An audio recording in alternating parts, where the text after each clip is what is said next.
Hi, it's me, Kat, from glamangelcat.com and glamangelcat YouTube. And I wanted to do a couple of really quick videos for you guys tonight. I kind of came up with an idea for something, and I wanted to show it to you guys.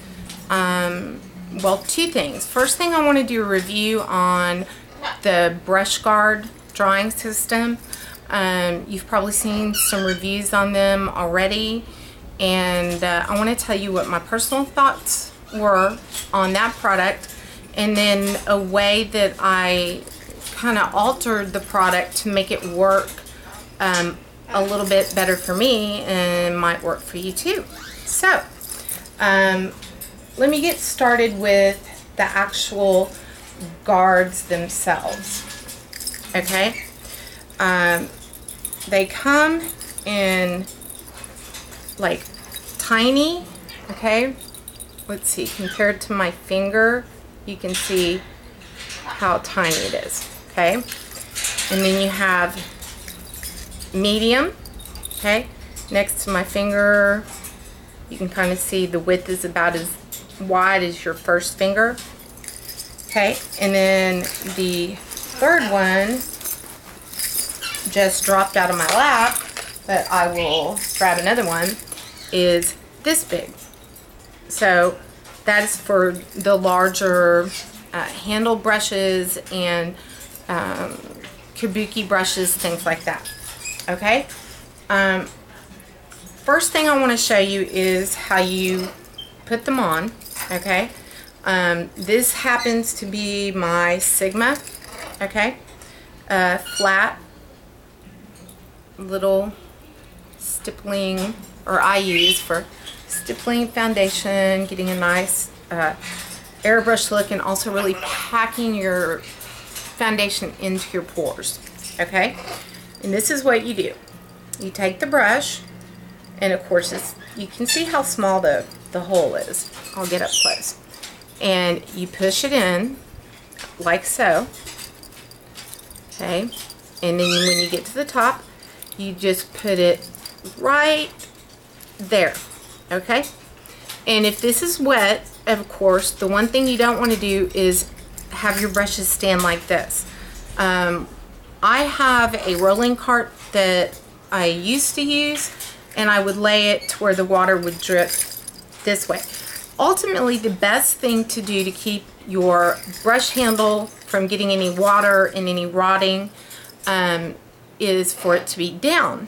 The question is how can you do that? Being that you can take a little bit of this like that right there, and you could put it in a cup with what I've done is taken paper towels and put them at the bottom of a cup and then put them in there, and since this is the part that kind of sits down, then the water comes out and it dries that way. So that's very cool. The way that the brush guard was kind of explained is that you could do this with it, not on this brush in particular, but when you're not drying it, that you can bring it down and you can kind of use it as a grip.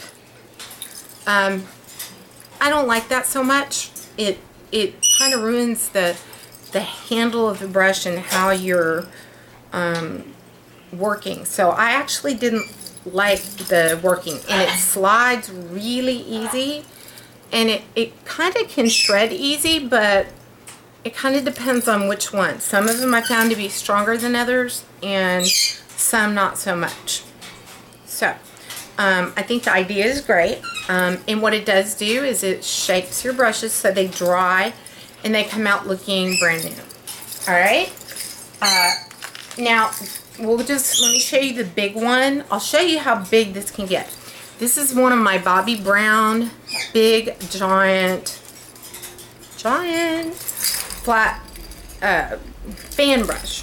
Okay, and here we go. We're gonna put that there, and then you can see right here, we'll go slowly, and this one you have to kind of push a little and pull at the same time. Okay, when you get it to here, then you stop. And that's to be ready to dry. But again, you don't want it sitting like this. And you can put it again in a cup with a paper towel, put it that way, lay it flat on an open surface, and it can dry. But, oh, okay, and then this is the other size. Let me just show you. I'll do this one real quick. This is like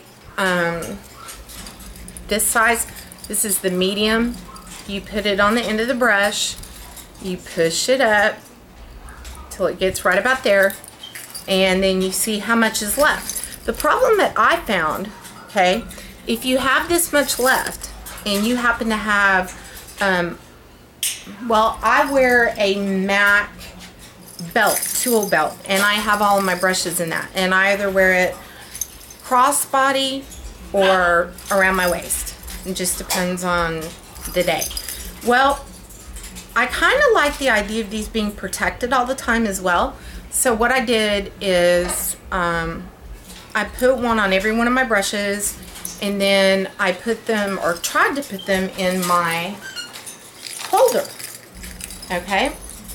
And what happened is that it would get down to here, okay, and it wouldn't fit in. You see how that's squishing down like that? That doesn't really work well. So I'm like, okay, can't be a protector. Although I could snip it off, and I did do that on some, and that worked okay too.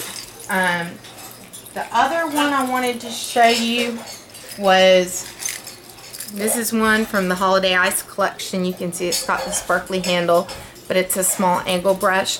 And the tiny one, again, you just put it on there, and you bring it up, and you cover it. Okay? Now, here's my idea for drawing. And I think you'll really like the idea. And if you have a extra tool belt or an extra brush roll, this would work for you. Okay? And I've already set this up. What I did is I snipped off a part of this. Enough to where the brush head could fit, so probably about in half. That way when you get it up on, I'll show you, on here, basically, you know, I'm cutting off about that much, okay? So it's enough to keep it shaped, but not too long that you can't fit it in your makeup belt. Now, here's all you have to do. All your brushes aren't going to get dirty at once unless you're doing a huge wetting, which then it's a whole nother story. But when you get home, you can do this. I have 2 makeup belts, and I have 1 brush roll belt.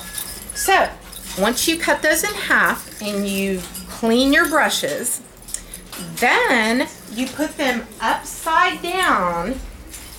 I'll show you. And this is my MAC tool belt, okay? Let me see here. I want to be sure you can see this. So I'm going to come really close, okay? And you see how each one is hanging upside down? See? Most of the holders for MAC brushes on MAC tool belts are on, you can get even inexpensive tool belts for this, okay? All you have to do is lean this up against, you can lean it up against a wall. It can be a little torqued like this, and then it keeps the water from going down into your wood part of your brush, and it also shapes and dries really quickly, okay? So you have your MAC, or whichever brand you like, tool belt. You can see you have them all nicely in there to clean, and then you just turn them upside down to dry. And that's it.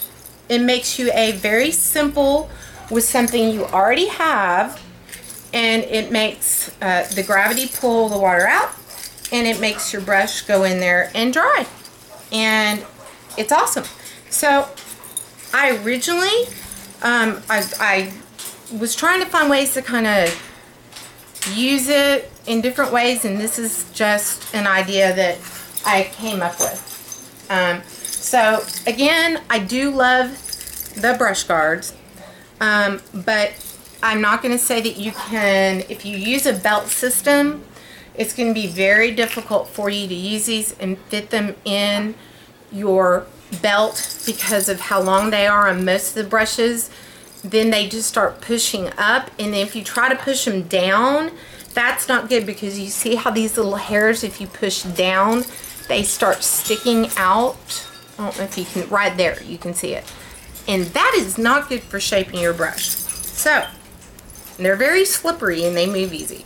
So, bring it up to there, put them in your kit, and lean them up against a wall and turn them upside down. That is my video for tonight on the brush guard and drawing system. I hope you enjoyed it, and I will be back to do another tutorial